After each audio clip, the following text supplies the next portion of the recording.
rabaa inaan sheego adigu haddii aad haysatid nin ogol inaad wax baratid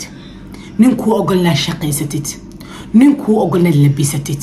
nin ku ogol inaad media ka hadashid waxaad ogaataa gabdho ka karti iyo awood badan gabaray inay jiraan oo ragooda ay soo ogolaan inay hadlaan inay saaxiib yeeshaan inay guri ka baxaan inay shaqaystaan markay isbarbar dhigaan marka gurigooda iyo aburnaanta ay ku jiraan gabdho badan ayaa waxay qaataan oo ka tagaan gurigooda oo xorriyadooda raadsan gabdho badan way u tanaasulaan oo ay ku noolaadaan maanta muuqaalka ay soo hor fariistay waa arrinka Fartuun Habi ee aad ka soo hadal dhahdeen oo Soomaalidu ay dhanba mar u jiideyso aniga codsado halka ay soo saaro waxa jirto gabar Soomaaliyeed oo ay saakay gabar kale Soomaaliyeed igala hadashay oo aanan aqoon u lahayn wilina channelkeeda aanan hore u arag laakiin hooyo Soomaaliyeed daruufaysan Kenya joogto waxaan iga codsanayaa gabdhaheena Soomaaliyeed oo inaan is garab istaagno is caawino gabdhaha caruuraha lagu dayacay ee dhibaataysan wiil iyo gabarba waxaan iga codsanayaa inaad gabadhaas walaashay caawisaan channelku buuxisaan daawataan waa hooyo Soomaaliyeed aan is garab istaagno daawata aad igu mahadcelinayaa markaste garab istaagiina daawashadiina iyo komitidiina aad ku quruxda badan waan mahadcelinayaa waxaan rajaynayaa maalintiina maalin aad u wanaagsan tahay aniguna aad u fiicanahay alxamdulillah rabbil caalamiin waana maalin isniina waana 1 January ما شاء الله تبارك الرحمن سنة كان إلهي سنة قرح بدن هنوغا ديغو سنة وناكسن أو وعن إن شاء الله سنة كانوا حريجينا سنة كان بقولكم غير لأينا عن نقضو إن شاء الله دو إلهي رياضو تطبقنا هنوغا ديمان صنوغو قربسي إن عن بقولكم غيرنا إن شاء الله تعالى هدو إلهي رياضو إيا كبادن با هدي أدو عصوب تهاي أو channel كهدا أدكو عصوب تهاي مالين كستد عصوب أيغو صبيرة كعما فرنكو سودواو هدي هورا إلى جوجتنا مقالك الليكتي سنة نوصار نونا سبسكرايب نونا شير قري إن شاء الله تعالى سدوا هذا مانتا وحجرتو مقال الله وضع مع إيسو دريسان ودريسان الحمد لله بايك سو حضن وعربينا كهضلو إن شاء الله تعالى وقرأها الله سيدا عنيقى فكرة ديدو تهان قسم ما تكرنا اسكو فكرة نقلنا قسم ما هدد كدن إنان اسكو مدنا هاي قسمنا ما هان إنان دادكو سيدي وحلين أنا ضد اسكا قدايا وحلو لكن waxaan u hadli doonaa sidaan u aqligeyga iyo garaadkeyga aan u arko gabadhaani anigoo gabadha ay qisadaan ku saabsantahay qalbigeeda ilaalinayo laakiin maadaama aad mowduucan ka soo hadli dhahdeen oo rabtay inaan ka hadlo ayaan maanta rabaa ka xamdi ahaan wixii aniga fikradeyda inaan ka hadlo dad badan oo ka hadlana waan arkay oo horay uga hadlay arrinkan waana arrinka Fartuun Habi ayaan rabaa maanta inaan ka hadlo insha Allah taala walaashid Muniira oo aad iyo aad u xanaaqdana waan arkay gabdho kale Soomaaliyeed si wanaagsan uga hadlana waan arkay gabdho kale Soomaaliyeed si qaldan uga hadlayana waan arkay laakiin waa qof kasta iyo fikradiisa qofka waa fikradiisa loo ixtiraama aniga xataa sidaan u hadli doono waxa laga yaabaa dad badan la qaldanto dad badan isku fikir noqono laakiin muhiimadu waxay tahay inay tahay aniga fikradeyda iyo sida aniga aan u arko hadaba Fartuun waa hooyo Soomaaliyeed oo dhalinyaro ah dalka Malaysia ay ku nooshahay Fartuun Habi ayaa la yiraahdaa ummadda Soomaaliyeed inta badan way taqaanaa inta aan aqoon haday baranayaan waa hooyo caruur leh horna caruur kale ay u haysatay oo u malaynaa inay aabba hor u soo dhashay hadana laba caruura ayaa aabba danba u dhashay family waxay ahaayeen aad iyo aad u qurux badnaa markan kaamirada ka arkaynay aad iyo aad isku jeclaa isna qabay Kenya markooda hore deganaa kadibna Fartuun safar aad iyo aad u dheereeyo soo gashay Malaysia ay imaatay ka bacdina inay ninkeedii kala tageen ayay shaacisay oo baraha bulshada ka arkay أقول مليه إن إتقاننا مؤجي لكن شخصيا أقول أنا فرتوني مليه لكن قبلها عن السوشيال ميديا هكو أركو أي كمية هاي ما شاء الله تبارك الرحمن وأنا قبر دقنا واحترام بدن إنت عن كأركو الله أسياديو فرتون هذا كأيتري أو فرين كيجا وثيقة شيستي أو كذا واجسي mataqaanaa 2020 iyo 2 waxay aan rabay inay hirgali lahaayeen way hirgali waayeen laakiin 2023 ayay hirgaleen inaan garoob noqdo waan sii qorshaystay farxadda maanta iga muuqata iyo dhoola cadeynta iyo nolosha habiga hormaanta ku noolahay ayaana u dagaalamayay oo aan rabay inaan helo that's why aan u qorshaystay furiinkeyga farxadaana ka dambeysay ayay tiri hortiina dhageysta Fartuun Habi iyo hadalkeedii wuxuu ahaa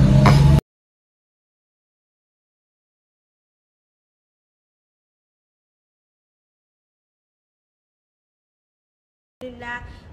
انتو صن لمانين محا قرشيستو waxaa qorsheystay ina horta wadanka guura awalan aan qorsheystay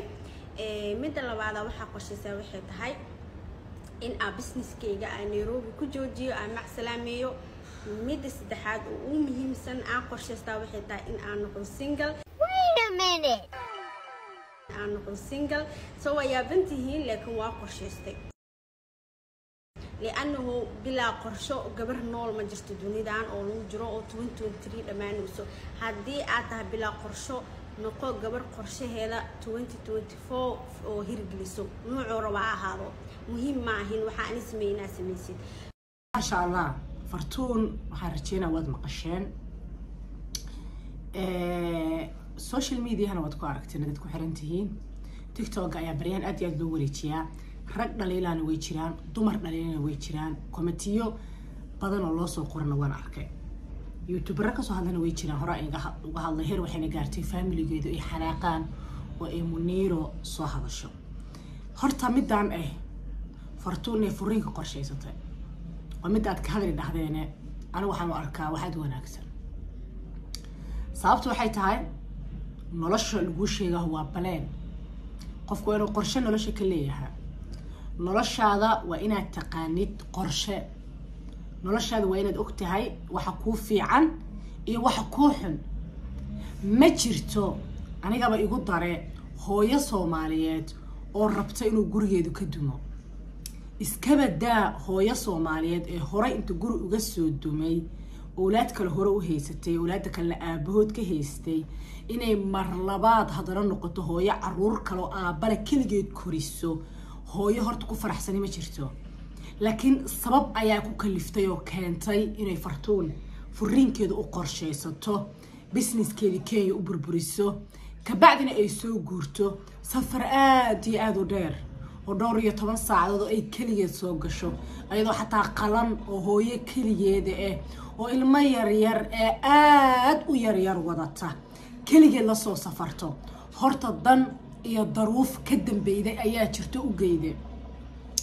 farxadda ay maanta haysato iyadu noo sheegtay doola cadeynteeda quruxdeeda ay maanta haysato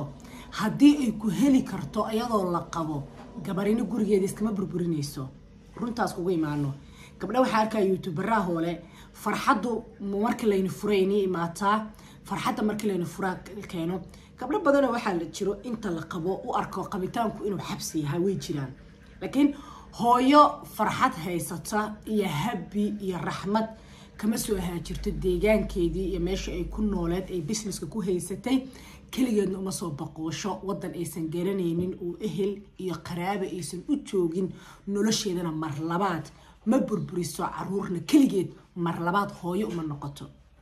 waxa laga yaabaaba marka hore dheel iyo dhalaq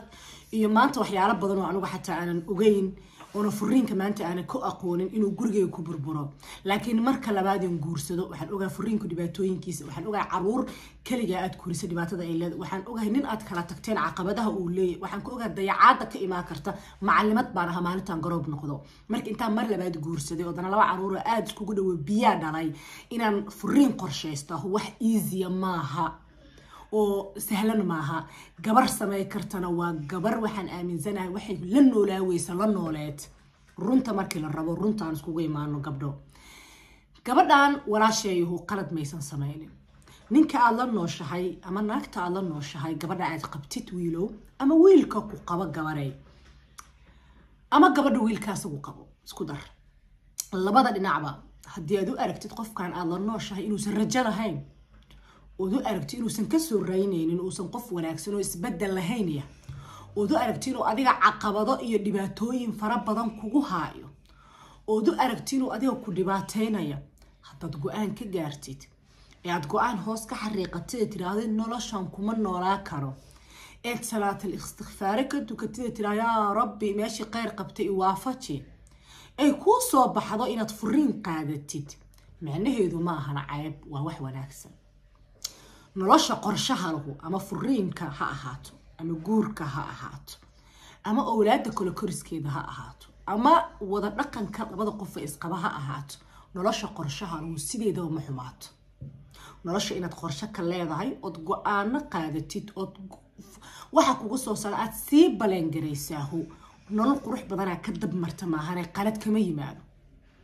marka anigu gabadhan aad u soo sheer gareynaysa ilaa ka soo hadal waa wax aan ku bogaadinayo haday u aragtay inay noloshaas ku noolaa karin inay go'aan ka gaartay nolosha ayadu maanta ay ku qanacsan tahay ay ku nooshahay qasab ma aha inaan anigu qodqodo iraahdo stress ka muuqday waxa aad daldalaysan farxad haday ayadu walaasha ii sheegatay inay faraxsan tahay waa inaan qaato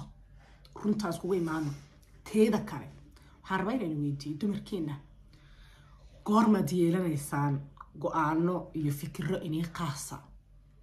wad ordaysaan meel baa tagaysi baad u hadlaysaan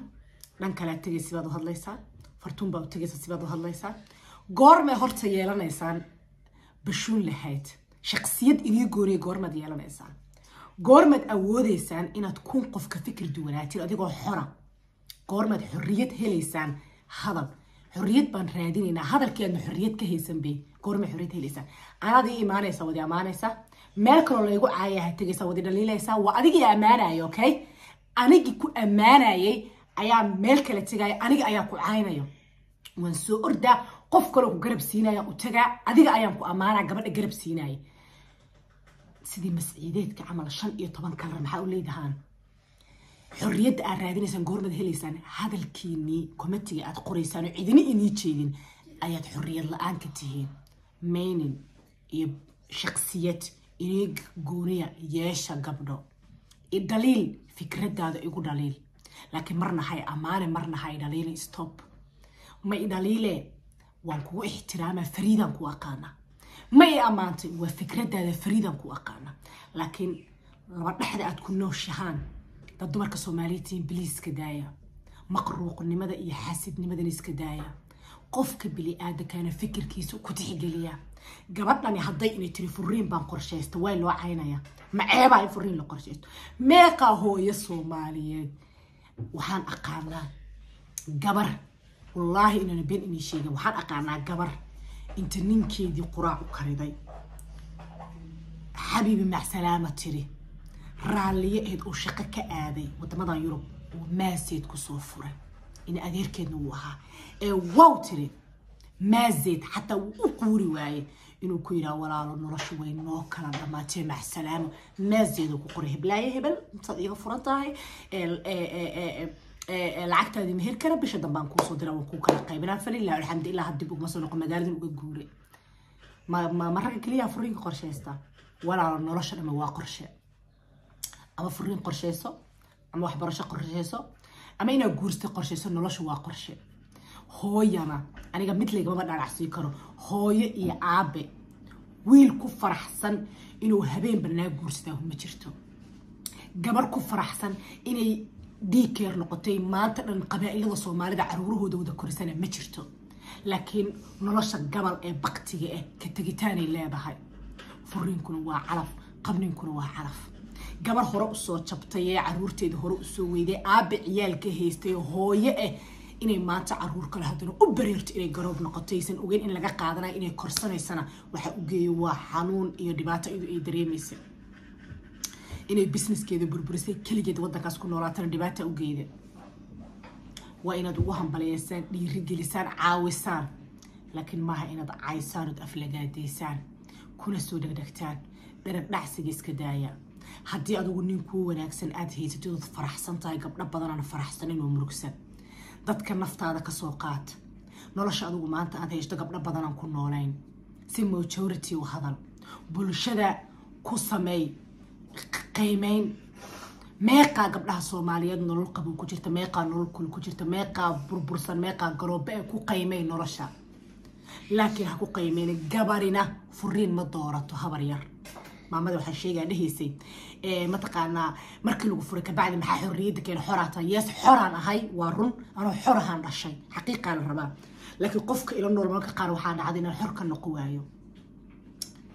aniga sababta garoob lagu maleeyahay maxay tahay 4 saac garoob waa lagu soo qoraa sababta waxay tahay gabadh ugu horreedo marwaayo hadashay oo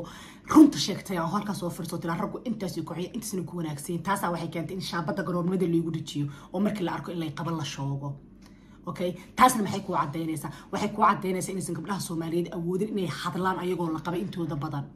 gabdha badan waxa jira jecel inay hadlaan laakiin doorto inuu gurigoodu burburay inay hadlaan rag la fahmana aanan haysan marka dad ugu ninku fahma aad haysatid oo ku ogol media ka hadashid hadad ninku fahma haysto oo ku ogol inaad shaqaysatid hadad ninku fahma haystid oo ku ogol inaad wax baratid ogow gabdha badana wax barashada iyo shaqada intaba loo diidan yahay labadii markay isbarbar dhigeen qaateen inay ka tanasulaan guurkaan ee xor noqdaan ee barnaamijka maraan